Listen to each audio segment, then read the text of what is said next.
quelqu'un peut acclamer pour le Seigneur? Est-ce que tu peux bien acclamer pour le Seigneur? Est-ce que tu peux joindre à tes acclamations les cris de joie? Si ces cris de joie sont pour Dieu, alors fais-les bien. Si ces acclamations sont pour Dieu, alors fais-les très bien.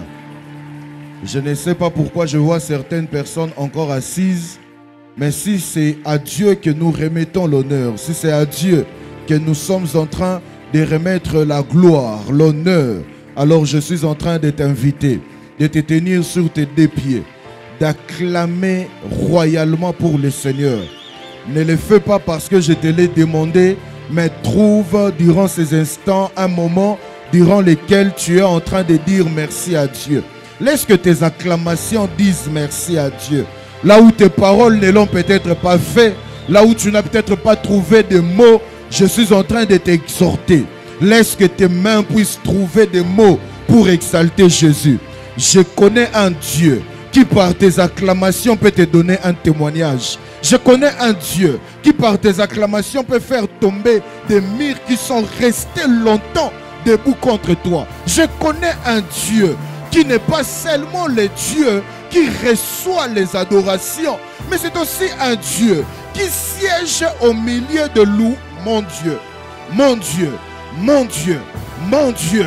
Le jour où le mur de Jéricho s'est affaissé, ce n'était pas forcément parce qu'il s'est passé autre chose, mais c'est parce qu'on était en train d'acclamer. C'était parce qu'on était en train de pousser des cris de joie. Puisqu'il aime siéger au milieu de cela, il est descendu. Et le poids de sa présence, le poids de sa présence a fait tomber les murailles de Jéricho. Je ne connais pas quel est le muraille qui se tient devant toi. Je ne connais pas la barrière qui se tient devant toi. Je ne connais pas le nom de l'obstacle qui se tient devant ta famille. Mais je t'informe, au moment où tu es en train d'acclamer, je t'informe, au moment où tu es en train de pousser le cri de victoire, que tes barrières tombent. Quelqu'un ne m'a pas encore compris. Je suis en train de former à une personne. Trouve ce lieu, trouve ces instants, trouve ces moments comme un temps que Dieu t'a accordé pour vaincre les batailles qui t'ont résisté il y a longtemps.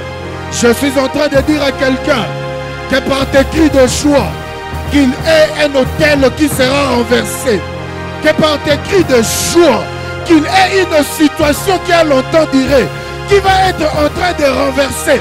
Je ne sais pas à qui je parle, mais si c'est à toi que je parle, donne-moi un grand amen. Si c'est à toi que je parle, lève-toi, dis hey Yahweh. Si c'est à toi que je parle, donne-moi le cri de victoire. J'ai envie d'arrêter, mais je sens qu'il y a des choses qui sont en train de se passer. J'ai envie de passer à autre chose, mais dans mon esprit, je peux voir des barrières tomber. Dans mon esprit, je peux voir des maladies sauter.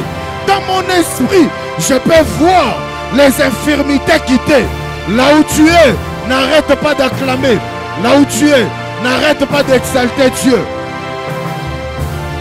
Je décrète et déclare, de la même manière dont tu es en train d'acclamer, les personnes qui se sont moquées de toi autrefois, ils vont se retrouver en train d'acclamer pour toi. Ton amen n'arrive pas ici. Je ne suis pas un mécanicien. Je suis un prophète. Et Dieu a une alliance avec ma bouche. Il est écrit dans sa parole qu'il veille sur les paroles de ses serviteurs, les prophètes. Tu ne m'as pas compris. Je ne suis pas un médecin. Je n'ai pas besoin de seringues. Je n'ai pas besoin de pilules. La pilule que je t'apporte ce matin, c'est ma parole que je suis en train de libérer. Pour que tu trouves qu'un mécanicien est sérieux, c'est lorsque tu regardes ses instruments de travail. Pour que tu trouves qu'un avocat est sérieux, c'est lorsque tu évalues sa maîtrise de droit. Je viens ici et je suis en train de faire usage de l'arme la plus puissante que Dieu m'a donnée comme prophète. Je suis en train de libérer des paroles. Il est possible que mes paroles se soient précédées par des paroles de malédiction. Je me pointe là ce matin pour libérer des paroles de bénédiction. Je ne connais pas quel nom qui t'a été attaché. Je ne connais pas ce qu'on avait lié à ta famille. Mais je viens ce matin. Je viens ce matin et je t'annonce que ta famille est maintenant attachée le nom de la bénédiction. Autrefois, on avait attaché à ta famille l'opprobre. Mais je viens comme prophète de l'Éternel. Je viens comme oint de l'Éternel. Oh, il est écrit que les faibles disent que je suis fort. Parce que même dans la faiblesse, il y a une force qu'il y a en lui. Il est écrit dans la parole, à celui qui en a, on ajoutera. Mais à celui qui n'a pas, on retirera même les pieds. En d'autres termes, même quand tu penses que tu n'as pas, tu as ce que la Bible appelle l'épée. Je ne sais pas à qui je suis en train de parler, mais je décrète et déclare que Dieu soit en train de fructifier l'épée que tu as. C'est un dimanche de bénédiction, je suis en train de te bénir. J'étais en train de dire à quelqu'un que Dieu dans son trône là où il est, qu'il soit en train de fructifier l'épée que tu as. Je parle à la veuve. À la veuve. Je parle à la veuve. Je ne connais pas ton problème. Je ne connais pas la dette que tu as à payer. Mais dis-moi ce que tu as à la maison. L'épée que tu as là, c'est sur ça que les miracles vont commencer. Dans l'épée que tu as, il te manquait une chose, l'instruction prophétique. Je peux te donner une instruction prophétique. Je peux te faire confiance. Est-ce que je peux te donner une instruction prophétique? Lorsque je vais parler, rassure-toi de me donner les meilleurs de tes amens. Lorsque je vais parler, rassure-toi de ne pas dire amen seulement avec ta bouche, mais aussi avec ton esprit. Et l'épée que tu as va se fructifier. Est-ce que tu es prêt? Je décrète et déclare. Je décrète et déclare. De la petite graine que tu as, que des arbres sortent. Je décrète et déclare. Puisqu'ils ont dit que c'est fini pour toi, parce que tu es encore en train de respirer, je t'informe que ce n'est pas encore fini. Dieu n'a pas encore fini avec toi. Ils t'ont appelé stérile, moi je t'appelle père double ou mère double. Ils ont dit que c'est fini, je t'annonce que ça vient de commencer. Je décrète et déclare que de la même manière dont tu me donnes un amen prolongé, Dieu amène dans ta vie une saison de témoignage prolongé. Tu ne vas pas encore finir de lui dire merci pour ce qu'il a fait. Tu lui verras te donner un autre témoignage. Tu ne vas pas encore finir, il te donnera un autre. Je ne sais pas à qui je suis en train de parler. Je décrète et déclare une saison de gloire. Tu ne m'as pas compris. Lorsque la saison de gloire arrive, ce que tu faisais, qui passait inaperçu, ça va être considéré. Lorsque la saison de gloire arrive, les choses qui semblaient être moindres, tu ne vas pas changer. Ce sont ces mêmes choses. Mais tu vas voir Dieu donner de l'ampleur, donner des résultats.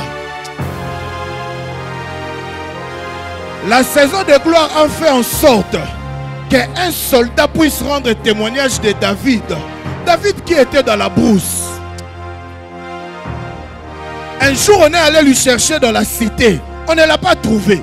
On est allé le chercher dans la maison de son père. On ne l'a pas trouvé. Mais lorsqu'il a débarqué dans sa saison de gloire, on n'a pas rendu témoignage d'une personne qui habitait aux côtés du royaume. On n'a pas rendu témoignage d'une personne qui habitait la cité. On a rendu témoignage d'une personne qui habitait la brousse. Maman Dani, je me suis toujours demandé, ces gardes du roi avaient connu David où? Parce que la description qu'il donne de David, c'est la description d'avant l'huile et d'après l'huile. Mais la Bible dit, hormis toutes les personnes qui pouvaient être dans cette époque-là, le roi a dit, c'est lui la personne que je cherche. Tu sais quoi? Là où tu es, tu ne vas pas changer. Là où tu es, tu ne vas pas aller loin. Mais il y a seulement une voix qui doit s'élever quelque part pour t'introduire quelque part. Et ce que j'aime, Dieu m'a donné la voix qui ouvre des voies. Ton amen n'arrive pas ici. Alors que je suis en train de parler sur toi, Dieu est en train de donner émergence à une voix qui va rendre bon témoignage de toi. Tu as été longtemps victime de mauvais témoignages. Tu as été longtemps victime de calomnies. Tu as été longtemps victime. Je viens comme prophète de l'Éternel pour t'annoncer une saison. La saison durant laquelle même tes ennemis vont rendre témoignage de toi. La saison durant laquelle même des personnes qui s'étaient érigées pour ne pas te laisser passer, ils vont te regarder et ils vont dire, c'est lui qu'il faut. Je vois, on parle de toi auprès d'un roi. Je ne sais pas pourquoi je prends mon temps là, mais je crois que je suis en train de bénir quelqu'un. Je vois une voix s'élever en ta faveur auprès de ta personne providentielle.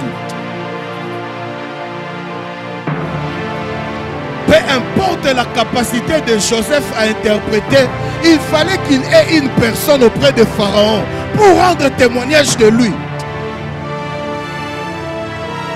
Je t'annonce que ce matin, ça marque la saison de l'émergence des voix qui vont rendre témoignage de toi.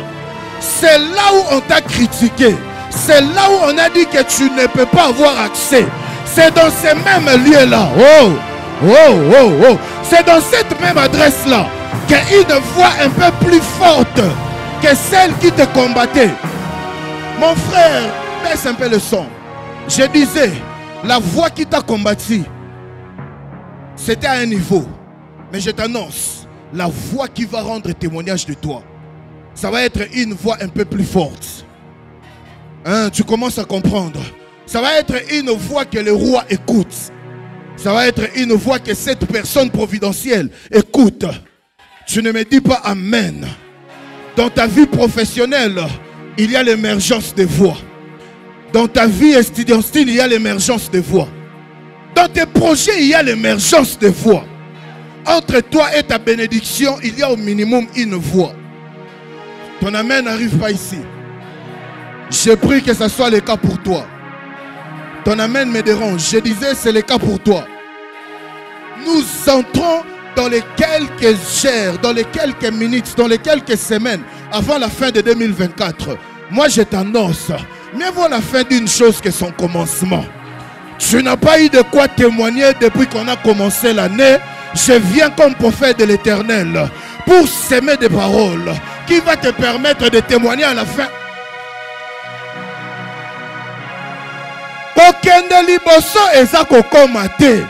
Ils ont témoigné avant toi, gloire au Seigneur. Mais toi qui vas finir l'année, ton témoignage va être plus grand que eux. Un jour, l'éléphant a rencontré une chienne qui était enceinte le même jour que lui. Mais lorsqu'il rencontre ce chien, il trouve que ce chien avait déjà des chiots qui avaient déjà commencé à marcher. Mais lui, il se demandait, est-ce que moi, cette sémence-là reste toujours ou bien je ne l'ai plus? Les enfants de ces chiens avaient déjà 3 ans. Lui, il pensait toujours qu'il avait la grossesse. Mais il les mettait toujours pas bas.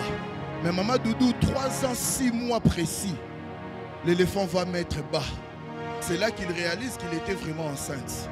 Mais ce que j'aime, parmi les chiots qui étaient nés, il y a de ceux qui n'avaient pas supporté la température, ils étaient morts.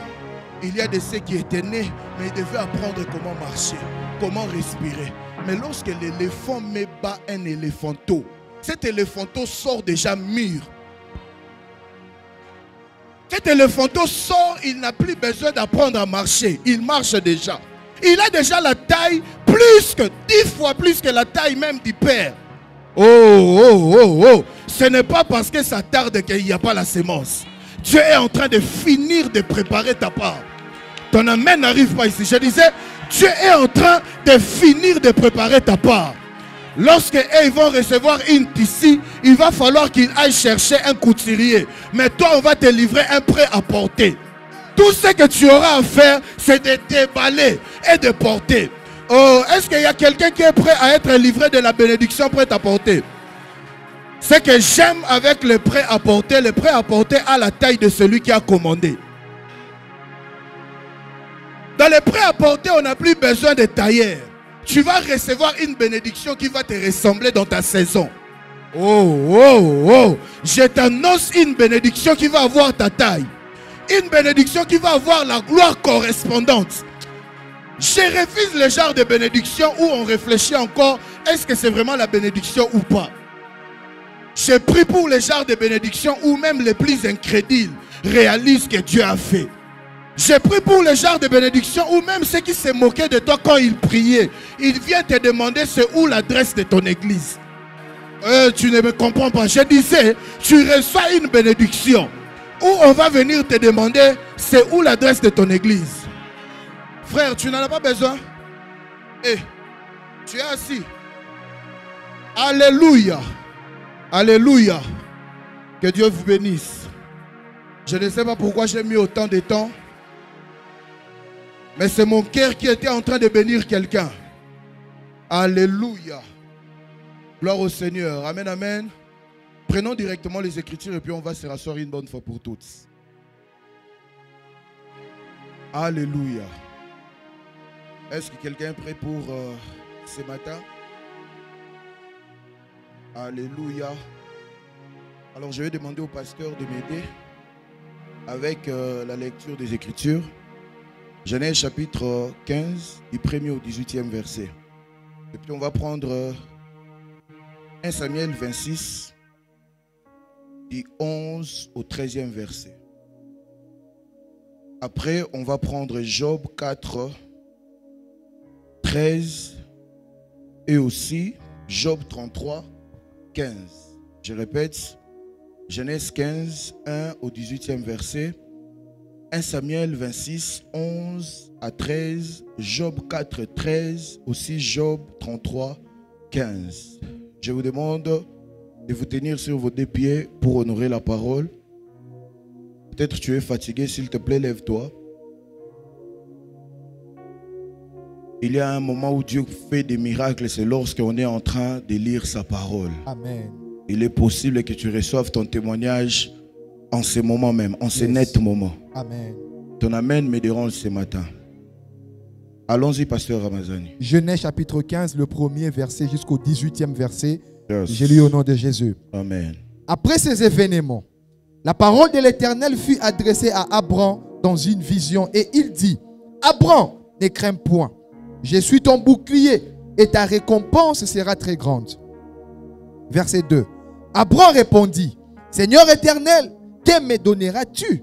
Je m'en vais sans enfant. Et l'héritier de ma maison, c'est Eliezer de Damas. Et Abram dit: Voici, tu ne m'as pas donné de postérité.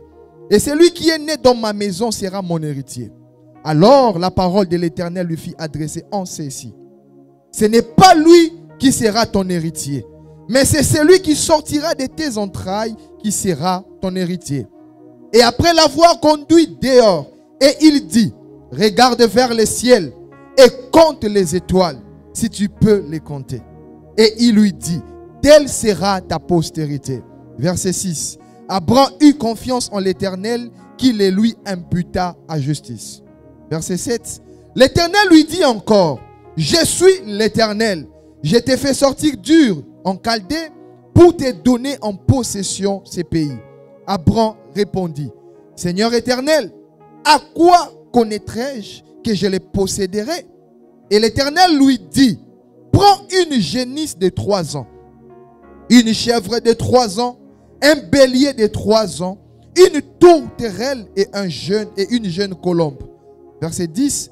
Abram prit tous ces animaux, les coupa par le milieu et mit chaque morceau les uns vis-à-vis de l'autre. Mais il ne partagea point les oiseaux. Les oiseaux de proie s'abattirent sur les cadavres et Abram le chassa. Au coucher du soleil, un profond sommeil tomba sur Abram.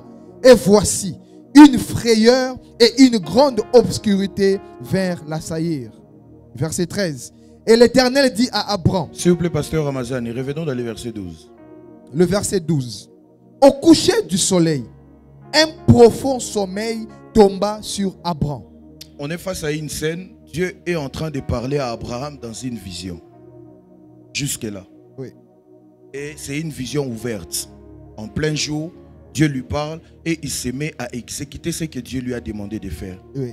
Et après, ici on voit que après la vision, Dieu fait tomber sur Abraham un profond sommeil. Tu as vu ça? Yes. Allons-y, pasteur Ramazan. Au coucher du soleil, un profond sommeil tomba sur Abraham.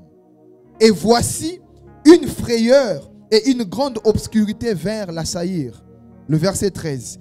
Et l'Éternel dit à Abraham, sache que tes descendants seront étrangers dans un pays qui ne sera point à eux. Ils y seront asservis et on les opprimera pendant 400 ans. Mais je jugerai la nation à laquelle ils seront asservis et ils sortiront ensuite avec de grandes richesses. Toi, tu iras en paix vers tes pères, tu seras enterré après une heureuse vieillesse. À la 4e génération, ils reviendront ici, car l'iniquité des Amoréens n'est pas encore à son comble. Verset 17.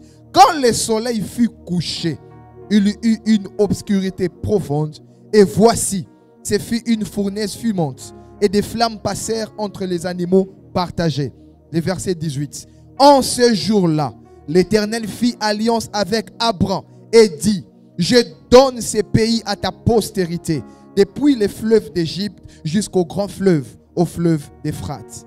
Remarquez, ça a commencé par une vision. Ouais. Il y a eu une partie qui a été exécutée dans une vision. Après, Dieu va aller très loin. Il va lui faire tomber dans un profond sommeil. Il a continué dans un songe. Et après quoi, il va venir de manière surnaturelle consommer les animaux qu'il avait demandés. Et après quoi, il va établir alliance avec Abraham. Est-ce que tu as vu ça? C'est dans ta Bible ainsi? Amen. Les textes suivants. Merci, pasteur Ramazan.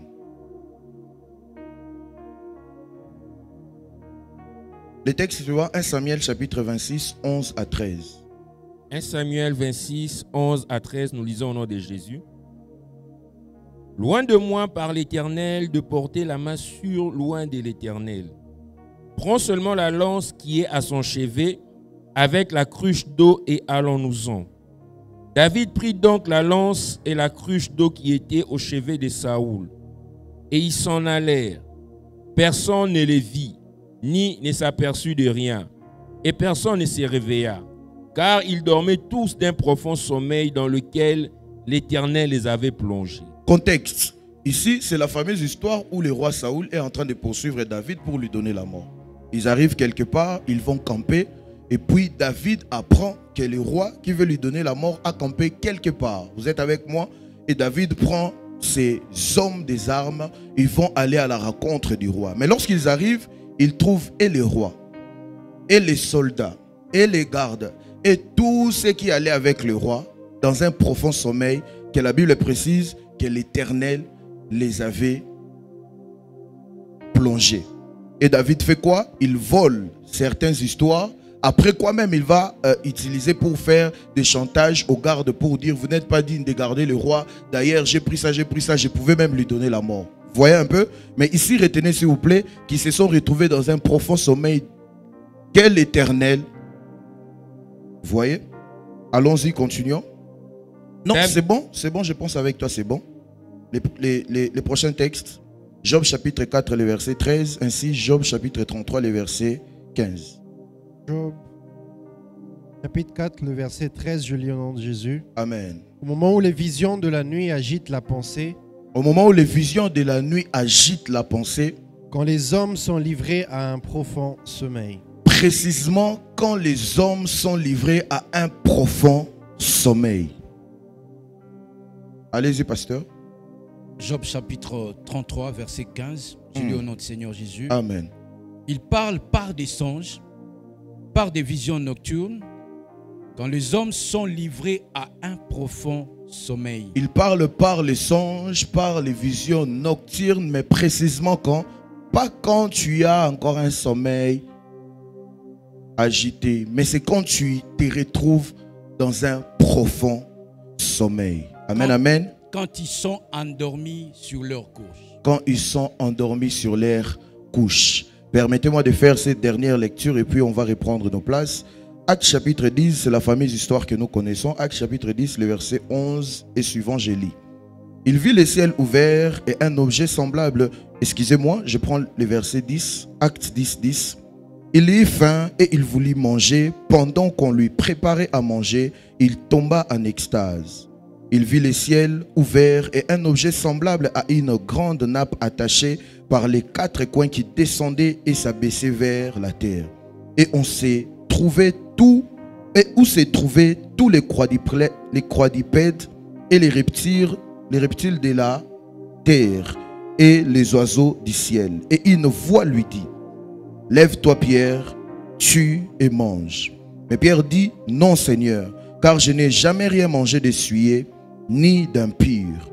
Et pour la seconde fois, la voix se fit encore attendre à lui. C'est que Dieu a déclaré pur, ne les regarde pas comme souillés. Répète avec moi si tu as ta Bible en main. C'est que Dieu a déclaré pur, ne les regarde pas comme souillés. Est-ce qu'on peut répéter encore la dernière fois? C'est que Dieu a déclaré pur, ne les regarde pas comme souillés. Reprenez vos places. Je sais que vous avez vos Bibles en main. Acclamons pour le Seigneur. Voilà. Là maintenant tu commences à acclamer. Est-ce que tu peux bien acclamer pour le Seigneur? Gloire au Seigneur. Grande est ma joie de me retrouver encore une fois de plus devant vous ce matin pour vous rendre ministère. C'est toujours un plaisir et en même temps une grande responsabilité de vous servir, car à un certain âge de la vie, je me suis rendu compte et j'ai découvert que Dieu m'avait envoyé sur terre pour servir son peuple.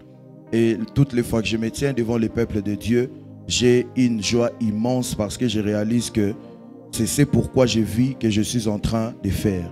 Et j'aimerais rendre grâce à Dieu, lui qui m'a permis de me tenir ici, qui m'a accordé la santé, la force et surtout même la force pour me tenir là. Parce que j'ai été beaucoup en mouvement, mon corps est en train de sentir la fatigue, mais cependant l'esprit est très disposé pour servir. Et je suis reconnaissant envers Dieu pour cela. Comment aller très loin sans pour autant être reconnaissant envers une personne qui est extrêmement importante pour ma vie, à un moment même je réfléchissais, je disais, mais quand je dis ça, c'est comme si je ne suis pas conscient. Il n'est pas important seulement pour ma vie, mais aussi pour toutes les générations qui sortiront de moi, tant d'une manière biologique, tant de manière spirituelle, parce que c'est une personne par qui je suis celui que je suis.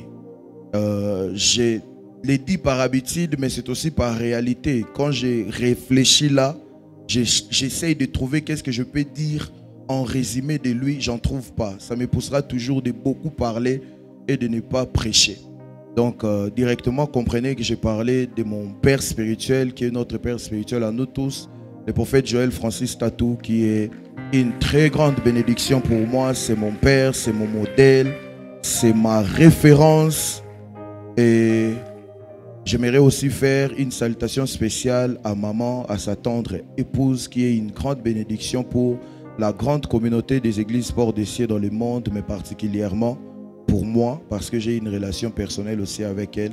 Et si vous vous retrouvez en train de suivre cette vidéo, trouvez ici et recevez de l'amour, de l'affection et surtout de la considération que j'ai en votre égard, que votre Dieu me soit favorable.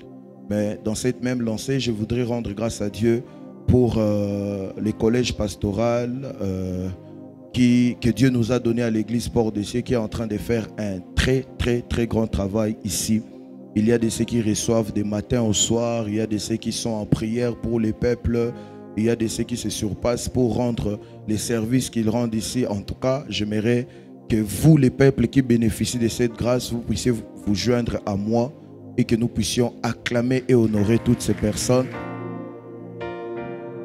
Supportez que je fasse un clin d'œil à notre autorité, à notre pasteur. Je ne sais pas si je dois dire pasteur maman ou bien maman pasteur Dani Niemwe, qui n'était pas là, qui vient de rentrer les vendredis.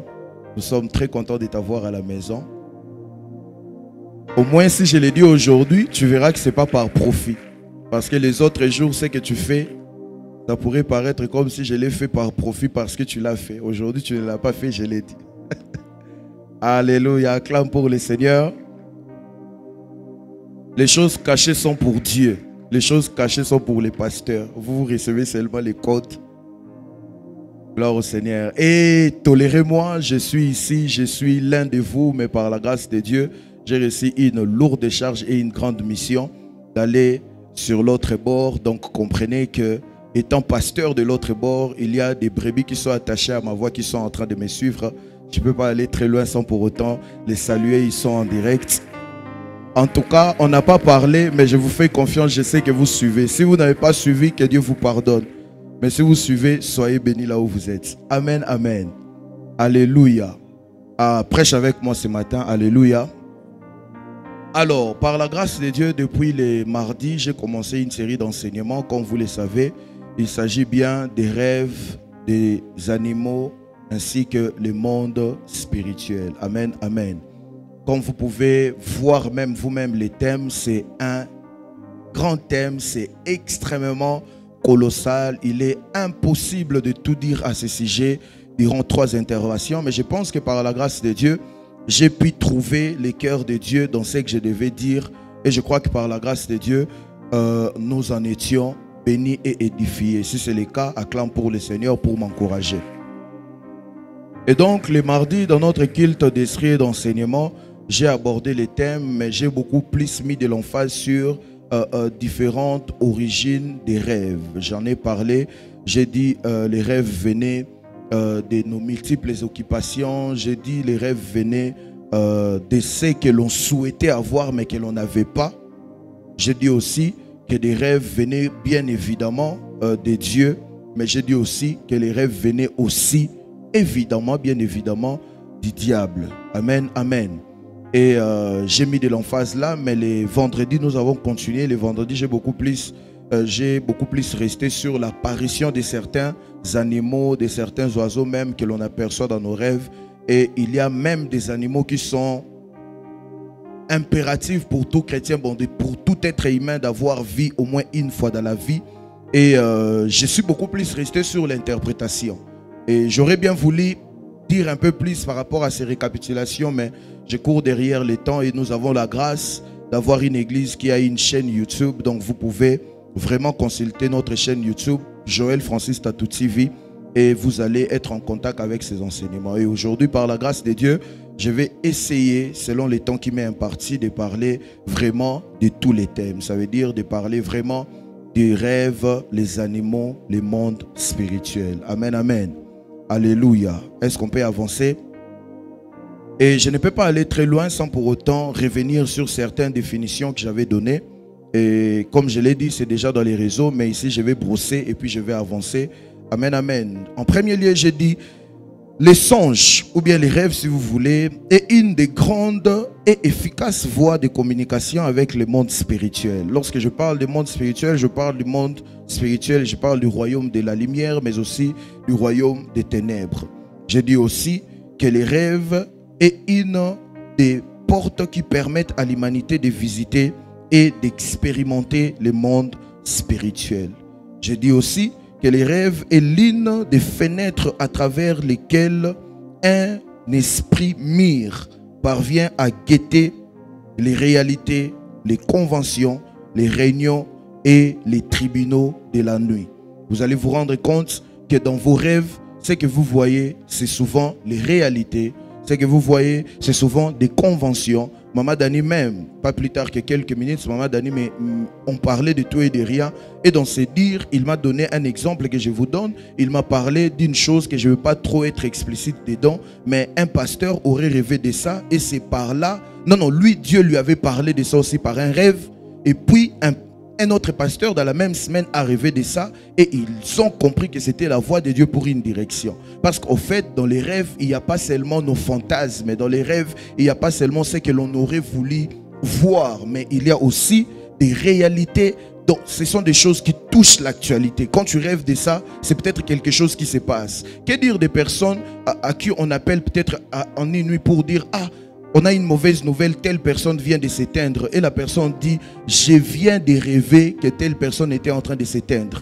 En réalité, il n'a pas fait un songe sur les passés ou bien sur le futur. Mais par son rêve, Dieu l'a permis de voir quelque chose qui s'est passé en ce net moment. Quelqu'un est avec moi? Et comme ça, j'ai dit que les rêves est l'une des fenêtres. Quand je dis que c'est une des fenêtres, comprenez qu'il y en a plusieurs. Mais les rêves est une des fenêtres à travers lesquelles un esprit mûr parvient à guetter les réalités, les conventions, réunions et tribunaux de la nuit. J'ai dit aussi que les rêves est un lieu de rencontre avec les grands esprits. combien de fois il y a des gens qui ont rêvé de Dieu dans les songes? Combien de fois la fameuse histoire ou bien cet fameux exemple de Salomon qui aurait même conclu une alliance avec Dieu, mais dans un songe. Amen, amen. Et même les textes que l'on vient de lire, on voit clairement que Dieu a parlé à Abraham, mais il a commencé dans une vision, il a prolongé dans un rêve, parce que Dieu lui-même, qui est le maître de tous ces canaux, il sait quoi faire exactement, dans quel moment, dans quelle chose et pourquoi les faire. Ce texte, j'y reviendrai parce qu'on voit que Dieu pouvait suffisamment parler avec Abraham dans la vision.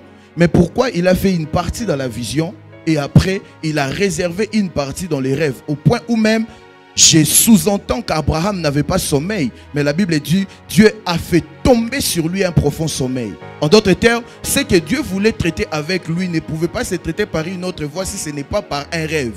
Et Dieu l'a imposé de dormir. Est-ce que quelqu'un a perçu ça? J'y reviendrai. Et j'ai dit aussi, les rêves est un des langages spirituels. Vous savez, la vie sur terre, surtout pour nous qui ont la conscience que nous sommes des citoyens du royaume, envoyés en mission, nous sommes sur terre. La Bible même dit, nous sommes dans ce monde, mais nous ne sommes pas de ce monde. Il est important de rester en contact avec le royaume d'où nous venons. Quelqu'un comprend ça? Le Christ même lui-même, étant Dieu sous une forme humaine, étant sur terre, il a veillé à garder contact avec les lieux du commande. Pourquoi? Parce qu'il sait que c'est pas un robot qui est là, c'est un esprit qui est là. Ça veut dire à tout moment il peut bouger des choses. Alors la manière la plus simple, la meilleure façon d'agir en responsable, c'est de garder la communication pour être mise à jour de manière régulière. Amen, amen. Et j'étais en train de dire, parmi des langages spirituels qu'il y a, qui sont mis en disposition des esprits. Quand je parle des esprits, je ne parle pas seulement des chrétiens, mais je parle des esprits comme tout esprit, parce que les sorciers aussi rêvent, les occultistes aussi rêvent. Amen, amen. Alléluia. Il y a une parenthèse que j'ouvre rapidement, que je ferme. Vous devez savoir qu'il est possible qu'un sorcier ou bien un occultiste reçoit un rêve qui vient de Dieu. Parce que Dieu n'est pas seulement le Dieu des chrétiens. Dieu est aussi le créateur de ses créatures. Et ainsi, étant créateur, il peut vouloir communiquer avec sa créature et il peut utiliser les rêves. Quelqu'un est avec moi? Ça ne vous dit pas quelque chose lorsque vous voyez par exemple un roi vouloir toucher Sarah, il dit à Abraham, pourquoi tu m'as laissé faire ça? Dieu m'a dit. Comment est-ce que Dieu lui a dit? Bien dans quoi il peut se retrouver, mais Dieu étant le créateur, il garde la communication avec ses créatures. Alléluia. C'est vrai que le niveau de la communication se diffère entre la créature et l'enfant, parce que la créature n'a pas droit à avoir ce qui est de la famille. La créature n'a pas droit à avoir ce qui est de l'héritage, parce que l'héritage est légué à ceux qui sont fils, à ceux qui sont dans la lignée. Quelqu'un voit avec moi ce que je vais dire? Et ici, je donne la dernière définition sur quoi va même s'apaisantir mon message. C'est que les rêves est l'une des principales voies par lesquelles Dieu donne accès aux esprits des humains dans les lieux du commencement. Tout a commencé un jour, tout a commencé quelque part. Alléluia. Dis-moi amen, on va avancer.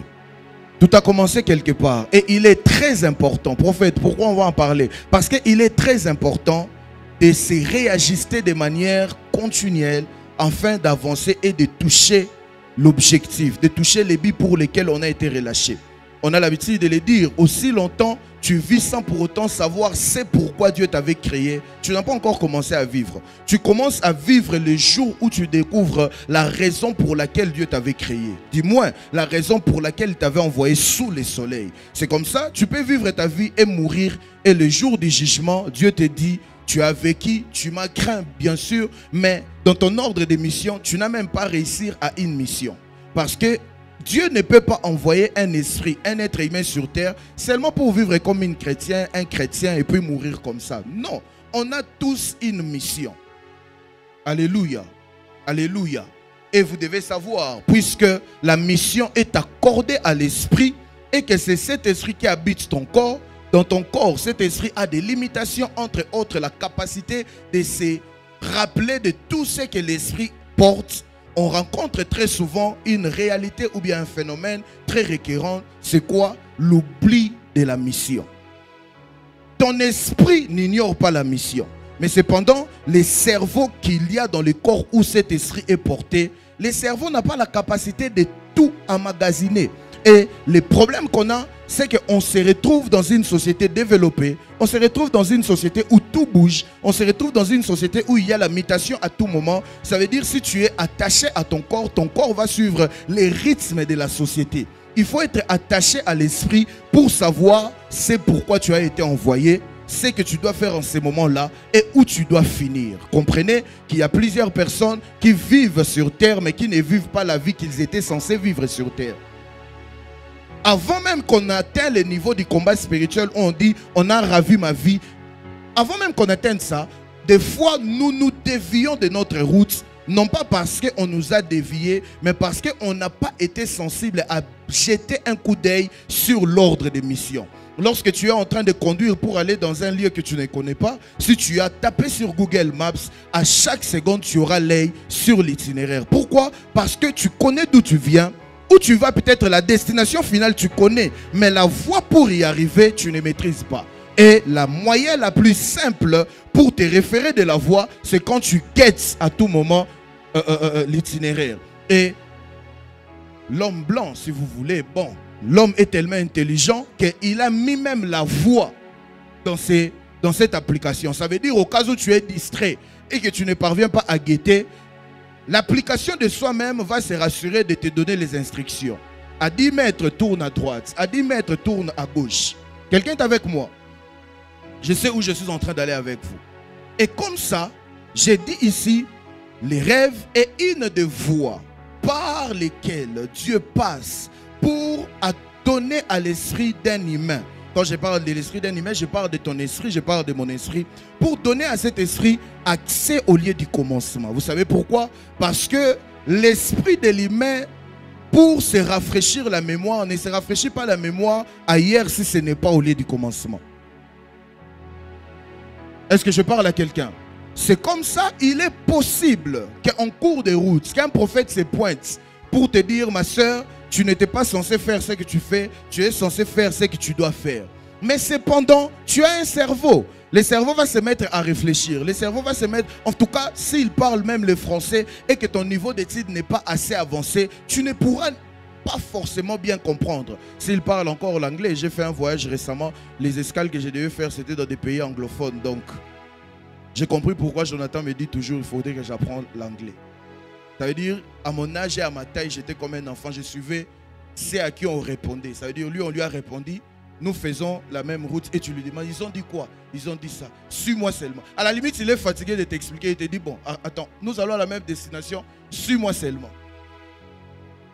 À un moment même, il se tient pour aller au petit coin, ne sachant pas, parce qu'il y a aéroport et aéroport. Il y a de ces aéroports, pour savoir que c'est un petit coin, il faut vraiment attirer l'attention. C'est pas comme... Bon, un aéroport que je connais de loin. Amen, amen.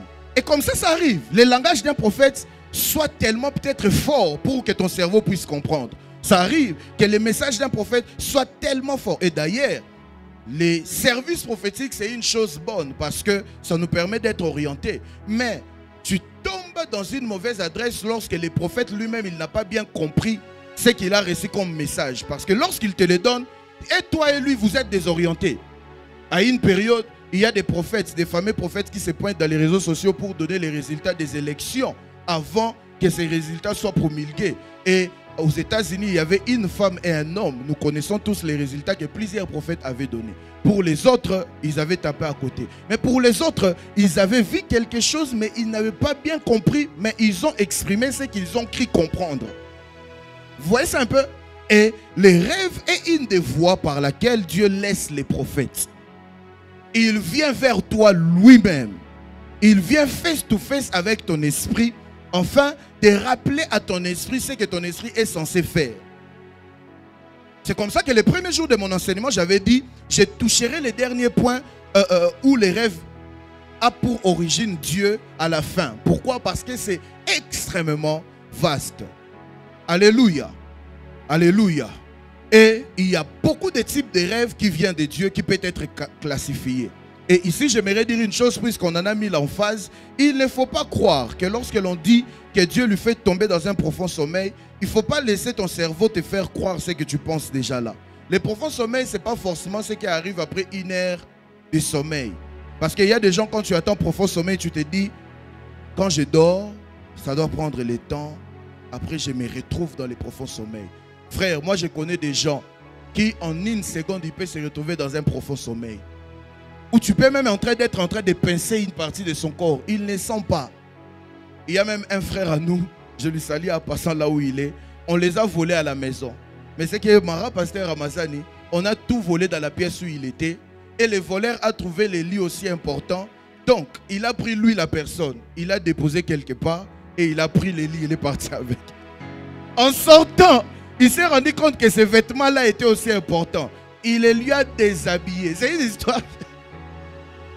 Donc, il se réveille un matin. Il se retrouve en débardeur et en sous-vêtements. Il s'est dit, oh, je suis dans quoi? C'est un rêve, dans un rêve ou pas? Et il réalise qu'on les a volés. Et on était là, on a compati. Mais après, je lui ai dit, bon frère, je connais que tu ne t'enivres pas du vin. Qu'est-ce qui t'a pris? Il m'a dit, non, mais mon frère, tu sais depuis toujours, moi quand je dors vraiment. Et les voisins disent, on a senti un mauvais mouvement chez vous vers 3h, 2h. Et lui, il dit, à 3h, 2h, il était debout. Ça veut dire qu'il venait de dormir.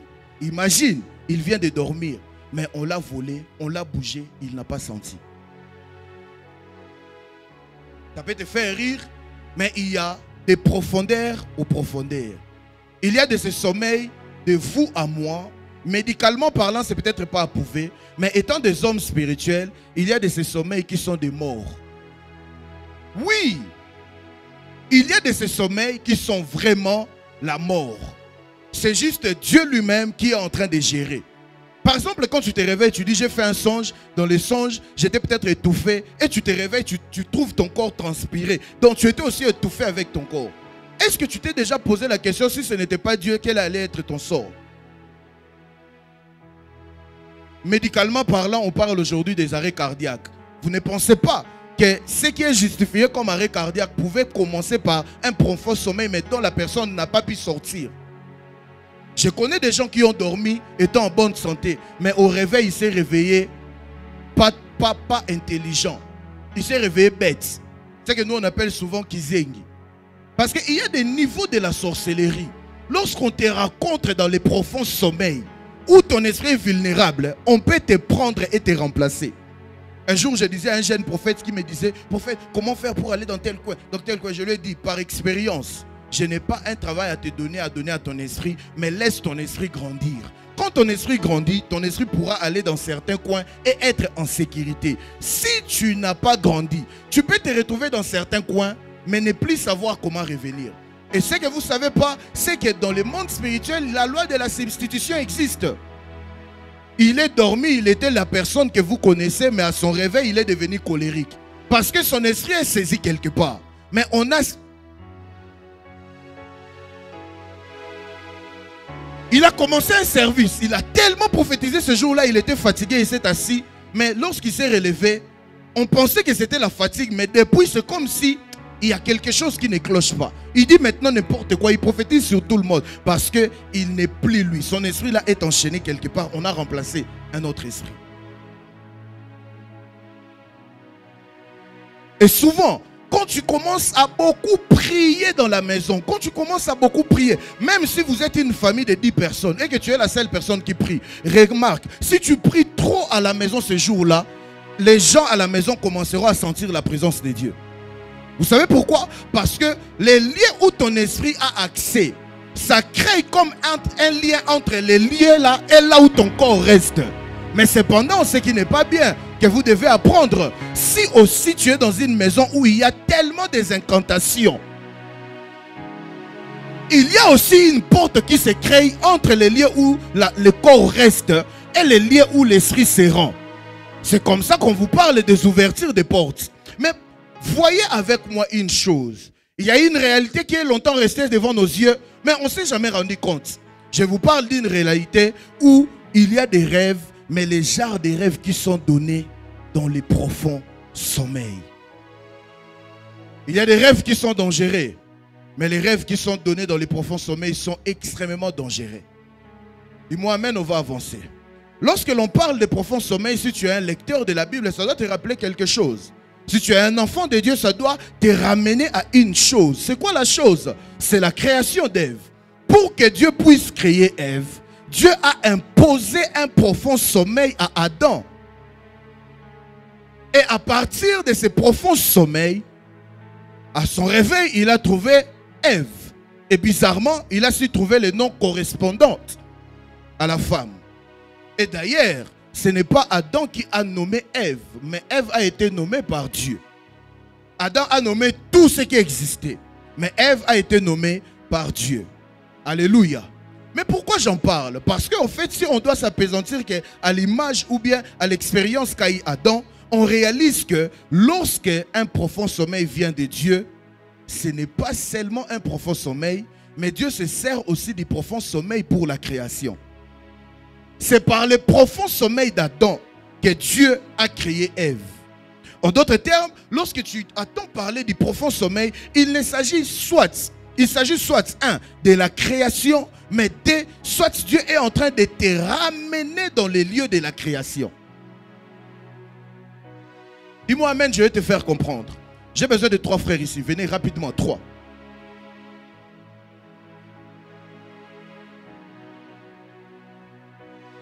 Et puis, toi viens, toi ici. Et puis, voilà, toi sois avec moi. La Bible dit dans Jérémie, avant que je t'eusse formé, je te connaissais. Avant que je t'eusse formé dans le ventre de ta mère, je te connaissais. Quelqu'un est avec moi? Sois là. Aristote vient. Donc, réalisez, si on doit se tenir de ces versets bibliques, ça veut dire qu'il y a 3 temps dans la vie d'une personne. Le premier temps, c'est là où Dieu est en train de connaître Jérémie avant que Jérémie ne soit formé dans le ventre de sa mère. Quelqu'un est avec moi? Le deuxième temps, c'est le temps entre la formation de Jérémie et le moment où il est formé dans le ventre de sa mère et il va naître. Ici, on appelle souvent l'Olam, le temps de Dieu, le lieu où Dieu est. Vous êtes avec moi? Ici, on appelle ça souvent la date de naissance. Ça veut dire, Jérémie, ici, il s'est connu avec Dieu, mais il n'avait pas encore de corps. Il n'était pas dans le ventre de sa mère. Et ici, Jérémie est dans le ventre de sa mère. Jérémie va naître. Après quoi, Jérémie va vivre jusqu'à mourir. Jusqu'à ce que son corps va mourir. Quelqu'un est avec moi? Prenons Aristote comme Jérémie. Jérémie est ici. Il se connaît avec Dieu. Mais ici, c'est la dimension de Dieu. Ici, c'est le lieu où Dieu est en train de connaître Jérémie. C'est le lieu où Dieu est en train de donner la mission à Jérémie. C'est le lieu où Dieu est en train même de donner, de montrer à Jérémie tout ce qu'il va devoir vivre. Mais puisque, parmi les lois spirituelles, Dieu ne t'enverra jamais en mission là où tu n'es jamais allé. Pour preuve, Moïse est allé au désert avec les enfants de Dieu parce qu'il a fui par les déserts, revenu par les déserts. Ça l'a rendu éligible. Une des raisons pour laquelle Moïse n'est pas entré à Canaan, c'est parce qu'il avait vu, mais il n'avait jamais entré. Pourquoi c'était Josué alors qu'il y avait Aaron là qui était le prophète de Moïse? Parce que Aaron aussi avait vu, mais n'était jamais entré. Mais Josué était entré parmi les espions. L'huile sur la tête de David, ça lui donne la capacité de devenir roi. Mais cependant, tu ne peux pas t'asseoir au trône si tu n'as pas encore vu le trône. C'est pourquoi on va envoyer les esprits, embrayer les rois, que ce soit le prétexte qui va te permettre d'entrer et de voir le trône. Comme ça, quand tu sors, ça te rend éligible d'aller t'installer au trône. Et comme ça, Jérémie doit venir en mission ici, dans ce temps ici, entre la naissance et la mort. Dieu, parce qu'il ne peut pas l'envoyer là où il ne l'a pas fait visiter, ce que Dieu fait, avant qu'il vienne lui remettre ici, il quitte avec lui dans l'Olam, il vient, il lui montre, tu vas naître un 10 décembre, tu as vu, et puis tu vas vivre, tu vas grandir, tu vas être évangéliste, tu vas faire ça, tu vas prophétiser, et puis arriver ici, je vais reprendre ton esprit, tu vas mourir. Ok Jérémie, tu as vu? Et puis lorsqu'il faut rentrer, Jérémie pense qu'il va rentrer avec Dieu. Dieu ne rentre plus avec Jérémie. Dieu, il éjecte Jérémie dans la date de naissance. Le Dieu de Jérémie reste ici. Mais Jérémie va naître dans la date de naissance. Vous êtes avec moi? Lorsque Jérémie naît, il est évident que son esprit a toutes les informations d'ici à ici. Mais seulement son cerveau l'empêche à tout retenir. Donc lorsque Jérémie naît ici, il a l'impression que sa vie commence ici. Parce qu'il n'a aucune information. D'après lui, sa vie commence ici. Peut-être même on ne va pas lui donner le nom de Jérémie. On lui a donné le nom de David. Il s'est dit aussi que je m'appelle David. Mais Jérémie va se rendre compte dans sa vie qu'il y a quelque chose qui n'est pas comme tous les autres. Parce que alors qu'il est en train de vivre, il y a des jours où quand il se réveille, il a l'impression d'avoir déjà vu ces jours-là. Parce que ce n'est pas une vision. C'est son cerveau qui se rappelle du parcours qu'il avait fait avec Dieu.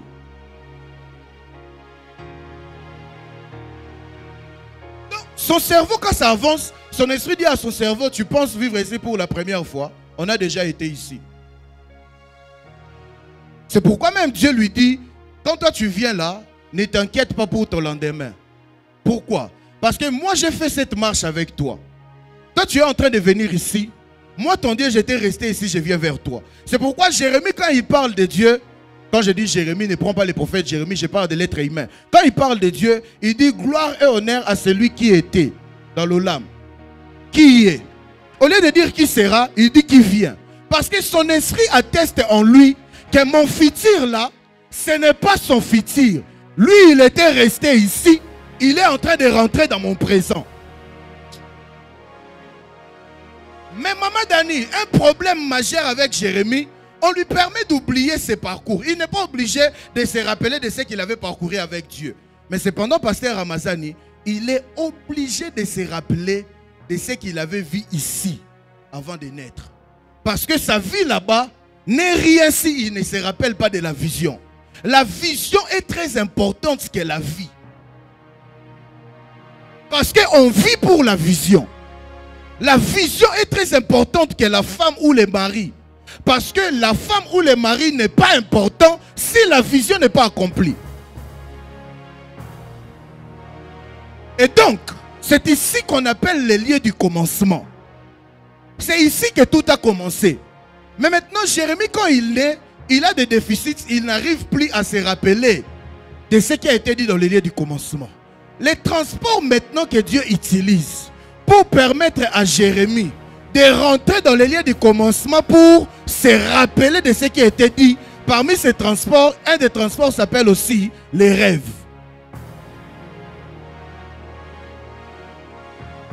C'est pourquoi Abraham, n'ayant pas Isaac, il est en train de se plaindre devant Dieu d'après ce texte. Pour dire, je n'ai personne, je n'ai pas d'enfant, mon héritier, tout ça. Il parle de ce qu'il voit. Mais Dieu s'est rendu compte que dans les plaintes de cet homme, il oublie qu'ici, je l'avais promis qu'il devait être père de la multitude. Il oublie qu'ici, quand il quittait ma présence, il devait être pas seulement père de la multitude, mais père d'une nation qui devait apprendre la formation en Égypte. Parce que Israël n'est pas né en Israël. Israël est né en Égypte. C'est en Égypte que Israël a appris tout ce que Israël... L'organisation, l'architecture, tout ce que vous avez vu en Israël, ils l'ont appris ici. Parce que rappelez-vous, la Bible dit, la génération qui était partie en esclavagisme, ils étaient tous morts. Donc c'est une nouvelle génération. Et cette génération-là, s'il parvient à produire quelque chose, ils l'ont appris où? En Égypte. Donc, Abraham est en train de se plaindre pour quelque chose, il pense manquer ici. Mais Dieu voit qu'il est en train de gaspiller son temps pour une chose qui n'est pas excessivement importante. Et pour répondre à la chose qui est dans le temps des humains ici, Dieu utilise la vision. Mais pour répondre à la chose qui quitte les temps des humains, qui vient dans les temps de Dieu, Dieu n'utilise pas la vision. Dieu utilise les rêves. En d'autres termes, la voie utilisée pour ramener dans l'Olam est extrêmement puissante que la voix utilisée pour parler du temps des hommes. Parce que le temps des hommes ne peut traiter que ce qui touche le temps des hommes. Il a parlé d'Isaac, il lui a donné la promesse d'Isaac. Mais pour lui parler de ce qui est très important, qui venait de l'Olam, il ne fallait pas une vision, il fallait un rêve. Et le problème qu'on rencontre souvent, pasteur Ramazani, c'est que ici dans l'Olam, maman t'avait envoyé d'aller acheter les sels. Il t'a dit, vas-y, achète les sels. Toi, tu viens, tu nais. Tu as dit que tu es Youssouf Ramazani. Tu as dit, c'est ça mon identité. Tu as commencé ton parcours. Dans ton parcours, au début, tu te rappelles quand même qu'on m'avait envoyé les sels. Tu avances. Mais les réalités de la vie, les challenges de la vie, ça t'a embrayé. Les jours où tu arrives dans la table où on t'avait envoyé, au lieu de prendre les sels, tu as pris, disons, l'oignon.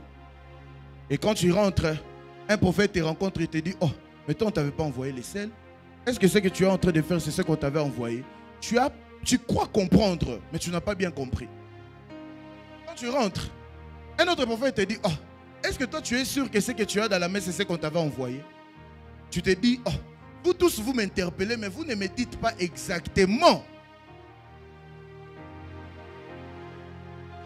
Je suis prophète. Est-ce que je dis que les prophéties ne sont pas importantes? Je ne dis pas ça. Mais seulement je suis en train de dire certaines choses, surtout des choses importantes de la vie. Dieu ne les donne pas précisément, globalement dans la prophétie. Il y a des choses dont Dieu traite lui-même face to face avec les concernés. Il ne veut pas que ça passe par l'intermédiaire. Il veut traiter lui-même face to face. Et puis, tu ne parviens pas à savoir exactement ce que tu devais faire ici, il se sent obligé de trouver pour toi un moyen de transport pour te ramener dans les lieux du commencement. C'est pourquoi, lorsqu'il te prend, puisque tu n'as toujours pas compris, il se dit, je lui ramène dans les lieux du commencement. En d'autres termes, il y a des gens dont le ciel avait envoyé sur terre pour acheter les micros, mais avec tout ce qu'il a rencontré, il a acheté les baffles. Le problème, ce n'est pas ici. C'est le jour où tu te rencontreras devant lui. Il va te dire, qu'est-ce que tu as entre les mains? Tu dis, Seigneur, j'ai les baffles. Il te dit, rappelle-toi, ici, avant de t'envoyer là, je t'avais dit que tu vas aller chercher les baffles là-bas. La meilleure façon de rater la vie, c'est lorsque tu rentres auprès du Père, mais non pas avec ce qu'il t'avait envoyé. Tu ne m'as pas compris. La meilleure façon d'échouer dans le ministère, c'est lorsque tu rentres à Dieu, mais tu ne rentres pas avec ce qu'il t'avait envoyé.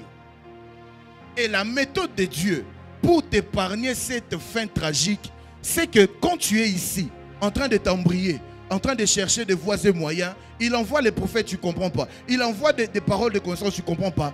Dieu va te créer un rêve, mais un réveil qui va arriver dans un profond sommeil. Quand tu es à l'état comme en train de mourir là, c'est ce genre de rêve-là. Et dans la Bible, on parle d'un assoupissement, on parle d'un profond sommeil. Mais les mots sources, c'est tarderma. Tardema.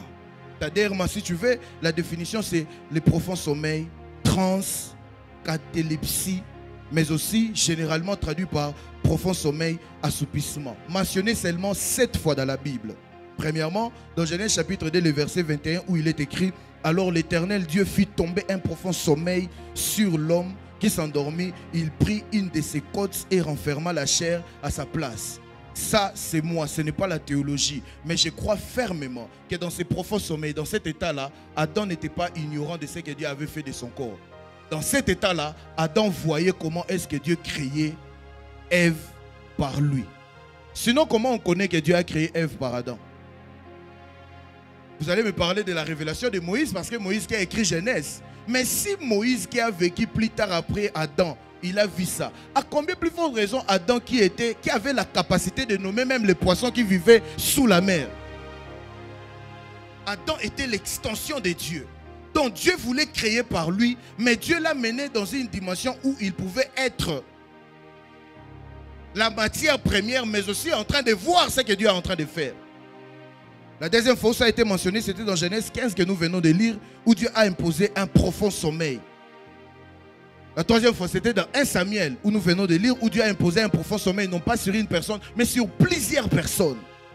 La quatrième fois, c'est dans Job que nous venons de lire aussi, où la Bible dit, au moment où les visions de la nuit agitent la pensée, c'est précisément quand les hommes sont livrés à un profond sommeil. Est-ce que quelqu'un est avec moi? La cinquième fois, c'est dans Job 33 qu'on a lu aussi, où la Bible dit, il parle des songes, par des visions nocturnes. D'ailleurs, ce texte, si vous revenez, c'est là où il est écrit, cependant Dieu parle tantôt d'une manière, tantôt d'une autre. On explique, il parle par des songes, par des visions nocturnes, quand les hommes sont livrés à un profond sommeil, quand ils sont endormis sur leurs couches. C'est aussi écrit dans Proverbe 19, 15, il est écrit, la paresse fait tomber dans l'assoupissement. Cet assoupissement, on parle aussi d'un profond sommeil. Et l'âme nonchalante éprouve la faim. Et la dernière fois, c'est dans Isaïe chapitre 29, le verset 10, il est écrit, car l'Éternel a répandu sur vous un esprit d'assoupissement. Il a fermé vos yeux, les prophètes, il a voilé vos têtes. Là, on parle de ce que Dieu a fait sur les prophètes. Ça veut dire, quand tu vois un prophète ne parvient plus à voir, ne parvient plus à travailler avec ses dons prophétiques, c'est Dieu qui a envoyé sur lui l'état d'herme. Prophète, merci. Reprenez vos places. Prophète, pourquoi tu nous parles de tout ça? Je suis en train d'attirer votre attention sur des choses et je vais finir. La première des choses attire votre attention sur une réalité. Quand tu es dans un profond sommeil et que tu aperçois un rêve, d'ailleurs, une des choses qui va vous permettre de vous situer dans les rêves, pour connaître un rêve qui vient de Dieu, peu importe la scène devant laquelle tu es, tiens-toi aux sensations que tu as au moment où tu es en train de voir la scène. Tu peux te retrouver à un rêve qui semble être extrêmement dangereux. Mais si tu sens la paix, si tu te sens confiant face à la chose, dis-toi, ça vient de Dieu. Dieu est en train de te permettre d'apercevoir une scène. Mais cependant, tu peux te retrouver dans un rêve, tu es face à un enfant, mais tu te sens en danger, tu sens l'oppression, tu sens un problème. Là, c'est dangereux. Mais maintenant, au cas où c'est un message, ça veut dire au cas où c'est un rêve qui porte un message, si c'est un rêve que tu aperçois dans un profond sommeil, ne blague pas avec ça. Si c'est un rêve que tu aperçois au moment où tu es dans un profond sommeil, ne blague pas avec ça. Tu sais pourquoi? Parce qu'il serait possible que tu sois en train de te dérouter déjà. Mais que Dieu a eu pitié de toi, il est venu chercher ton esprit pour ramener ton esprit dans les lieux du commencement, pour te permettre de voir à quoi ressemblait ta mission sur terre. Et le plus grand problème quand les enfants de Dieu, pasteur, font ça, c'est que lorsque Dieu donne une vision pareille, à cause de l'importance attachée à ces rêves, à cause de l'impact que ces rêves doivent avoir sur vous, parce que c'est tellement important, c'est ce type de rêves-là que les diables viennent chercher à voler. Les diables ne volent pas tout rêve, les diables n'attaquent pas tout rêve. Tu penses que les rêves de bonbons, de chic, pourquoi les bêtises tu te réveilles avec dans la tête? Quand tu vois une personne venir te dire, pasteur, j'ai rêvé d'une vision où il y avait l'hippopotame, mais après il est devenu un oiseau, après il est devenu l'avion, après il est devenu un train, après... Toi-même, là où tu es, tu te demandes, si moi à qui il explique, je suis déjà perdu. Comment il a fait pour retenir ça? Parce que très souvent, je ne dis pas toujours, mais très souvent, ce sont des choses inutiles. Et le diable, il connaît qu'il a peu de temps. Il n'a pas le temps à perdre avec des choses comme ça. Quand il voit que ce que tu es en train de voir, c'est quelque chose qui sort de l'olam pour te réorienter, pour toucher la vie de ta famille, la vie de tes enfants. Frère, il y a des vies qui ont changé à cause des rêves. Vous aimez KFC, mais je vous annonce que KFC a commencé d'abord dans un... Dieu peut te rencontrer dans une vision, dans un rêve de 5 secondes, mais pour bouleverser ta vie à jamais. Dieu peut te rencontrer dans un rêve d'1 minute, une seule minute, mais pour bouleverser plus de 10 ans de ta vie. Mais le problème, c'est que quand tu aperçois un rêve qui te révèle l'olam, il ne faut pas blaguer avec ça. Et très souvent, ce sont ces types de rêves que les gens se réveillent disant « J'ai seulement vu, mais je n'ai pas compris, et puis je laisse. » Regarde, la Bible dit que Dieu, qui avait décrété certains animaux et certains oiseaux impurs, il vient au moment où Pierre s'est retrouvé en extase, qui est à peu près l'état un peu similaire d'un profond sommeil. Dieu vient dans cet état-là pour parler à Pierre, pour lui demander de manger ce qui était autrefois impur. Et Pierre, dans son rêve, étant apôtre, tenant sur la doctrine, il rappelle à Dieu que ce que Dieu lui demande de toucher est impur. Et Dieu lui a dit, depuis quand toi tu te permets d'appeler impur ce que moi j'appelle pur? Pourquoi? Dieu ne change pas, oui, mais cependant Dieu peut changer certaines choses. Dieu ne change pas, oui, mais cependant puisque c'est lui qui a institué, il a la capacité de changer certaines choses. Et croyez-moi, lorsque Dieu veut faire quelque chose qu'il n'a jamais fait avant, Dieu n'utilise pas trop les visions. Dieu utilise souvent les rêves. Dis-moi amen bien. Lorsque Dieu veut casser une chose qui a longtemps duré, Dieu n'utilise pas les visions. Vous savez pourquoi? Parce que les visions se donnaient dans les temps, ça touche les temps, ça touche peut-être le passé et le futur. Mais les songes, ça te sort du temps. Les songes ou bien les rêves que tu reçois dans les profonds sommeils, ça te sort du temps. Ça te sort du temps des hommes. Ça t'introduit dans Olam. Je vous ai dit autrefois, lorsque Dieu veut commencer quelque chose avec quelqu'un, il se rassure de faire visiter la personne, la salle où la chose authentique existe. Donne-moi un amen, je vais te bénir. Parce que tu dois commencer quelque chose de nouvel dans ta famille. Parce que tu dois être le pionnier par qui Dieu doit passer pour casser un système établi il y a longtemps et mettre un autre système en place. Crois-moi, dans la vision, il peut te rater. Mais dans les songes que tu vas faire en cette saison, il va te révéler ce que tu dois faire. Il va te révéler ce que tu es censé faire et il va te révéler pourquoi tu es censé le faire. Mais cependant, tes songes peuvent être dérangés. C'est pourquoi, lève-toi là où tu es. Mets une de tes mains dans ta tête. Tu vas décréter et déclarer après moi. Mon Père, mon Père. Dis-le avec force. Mon Père, je décrète et déclare que par le point de contact de ma tête, je préserve mon esprit. Par le point de contact de ma tête, je sécurise mon esprit. Toute parole venant de toi, toute révélation venant de toi, particulièrement dans mes rêves, est protégée, sécurisée, sans oublier tout esprit de divacation est chassé au nom de Jésus, paralysé au nom de Jésus.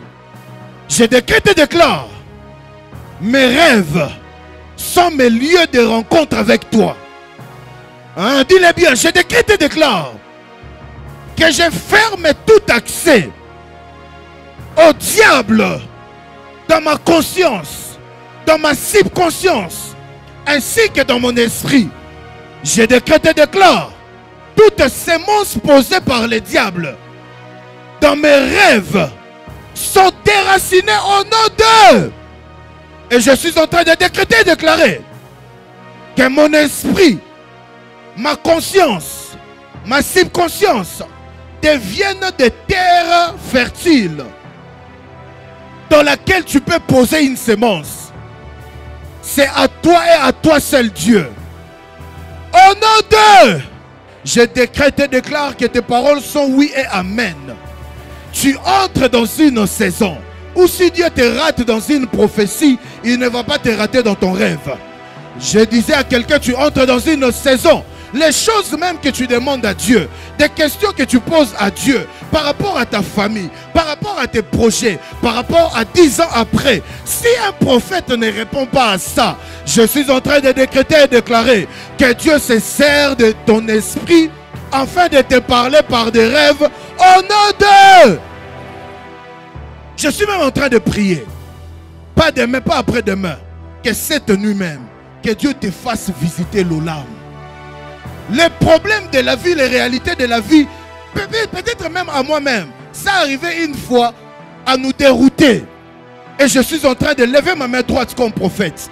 Surtout la voie par laquelle Dieu est passé pour parler. Je décrète et déclare, ça ne va pas commencer demain ou après-demain. Pas forcément la nuit, même après le culte. Que Dieu fasse tomber sur toi un profond sommeil. Et que Dieu te fasse visiter l'Olam. Afin que tu aperçoives qui tu es. Un. Mais deuxièmement, qu'est-ce que tu es censé faire sur terre. Mais aussi, comment le faire. Si c'est sur toi que je parle, donne-moi un grand amen. Frères et sœurs, c'est dans une vision que Dieu a promis. C'est dans un rêve que Dieu a fait alliance avec Jacob. Alors qu'il fouillait, alors qu'il allait chez son beau-père. Mais c'est aussi dans un rêve que Dieu est venu pour lui dire, c'est maintenant le temps que ton rêve là se concrétise. Sors d'ici.